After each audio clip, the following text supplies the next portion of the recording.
K S Narayana,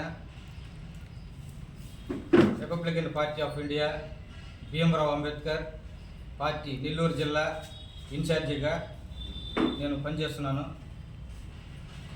ఈ నెల 15వ తేదీన గుంటూరులోని నల్లపాడులో జరిగే మరల మహాగర్జన సభకు జాతీయ అధ్యక్షులు డాక్టర్ భీమరావు యశ్వంత్ అంబేద్కర్ గారు, ఆంధ్రప్రదేశ్ రాష్ట్ర అధ్యక్షులు డాక్టర్ చెన్నకేశవులు గారు ఈ సభకు హాజరవడం జరుగుతుంది.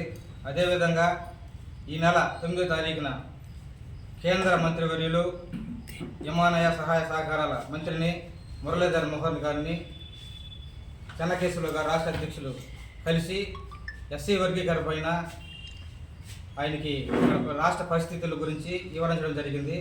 ఆయన సానుకూలంగా స్పందించి కేంద్ర హోంశాఖ మంత్రితో అమితాష్తో సమావేశం ఏర్పాటు చేస్తానని చెప్పి తెలియజేశారు. ఆయన సానుకూలంగా స్పందించారు. అదేవిధంగా డాక్టర్ బిఆర్ అంబేద్కర్ వర్ధంతి రోజున జిల్లాలో వైద్య ఆరోగ్య శాఖలో కాంట్రాక్ట్ విధానంలో 10-17 సంవత్సరాల నుండి హెల్త్ అసిస్టెంట్లుగా విధులు నిర్వహిస్తున్న వారిని నిర్దాక్షిణ్యంగా తొలగించారు. వారు డిఎస్సి చేస్తున్నారు చాలామంది. వారిని మళ్ళీ విధుల్లోకి తీసుకోవాల్సిందిగా రాష్ట్ర ప్రభుత్వాన్ని కోరుతున్నాము.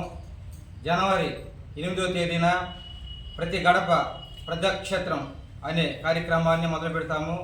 జిల్లాలోని ప్రతి గడపకి వెళ్ళి ప్రజల యొక్క సమస్యలు తెలుసుకొని వాటి సమస్యల పరిష్కారానికి ప్రభుత్వానికి తెలియజేస్తాము.